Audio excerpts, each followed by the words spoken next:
আসসালামু আলাইকুম ওয়া রাহমাতুল্লাহি ওয়া বারাকাতুহু। আলহামদুলিল্লাহ, আজ আমরা স্পষ্টভাবে দেখব যে রাসূলদের কাছে তথা নবীদের কাছে কিতাব ছাড়াও তাদের কাছে ওহী আসতেন। আমরা বিগত পর্বে আল্লাহ রাসূল সাল্লাল্লাহু আলাইহি ওয়াসাল্লামের কাছে ওহী আসতেন, সেটা আমরা দেখেছি পবিত্র কোরআন সূরা তাহরিম 66 নম্বর সূরা 3 নম্বর আয়াত থেকে।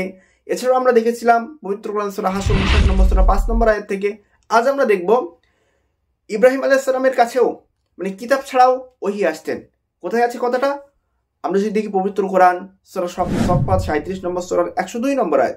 এখানে আল্লাহ সুবহানাহু ওয়া তাআলা কি বলছেন দেখেন। ইব্রাহিম আলাইহিস সালাম বললেন, হে পুত্র, আমি স্বপ্নে দেখি যে তোমাকে জবাই করছি। এখন তোমার অভিমত কি বলো?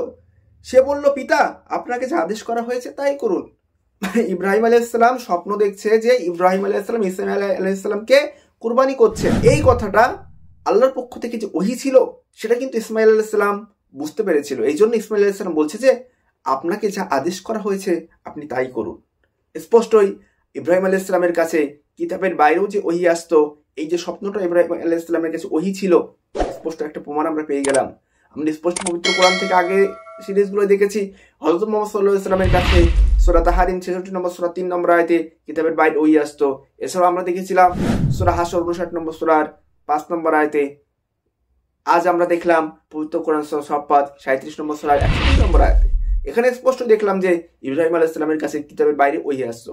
এই জন্য বর্তমানে যে সমস্ত হাদিস ভাষ্যকারী বলতে চান যে কিতাবের বাইরে আল্লাহ সুবহানাহু ওয়া তাআলা কোন ওহী দেন না, সেই সমস্ত হাদিস ভাষ্যকারীরা মিথ্যুক এবং প্রতারক। তারা খ্রিস্টান মিশনারি সেজে মুসলিমদের ভিতরে কাজ করছে, স্পষ্ট প্রমাণ পাচ্ছি। কারণ খ্রিস্টান ধর্মে তাদের রোমিও স্পষ্ট বলছে যে ঈশ্বরের গুণগান গাইতে যদি আমরা মিথ্যা বলি তাহলে আমরা কেন অপরাধী হব।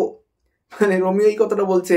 তাদের সাধু পল এই কথাটা বলে মানুষকে খ্রিস্টান ধর্মের দাওয়াত প্রসারিত করতে বলেছেন। স্পষ্ট আমরা দেখলাম যে প্রত্যেক নবীর কাছে তথা প্রত্যেক রাসূলদের কাছে কিতাব ছাড়াও আরো ওহী আসতো। স্পষ্ট তার প্রমাণ আজ আমরা দেখলাম পবিত্র কোরআন সূরা সফফাত 37 নম্বর সূরা 102 নম্বর আয়াত থেকে।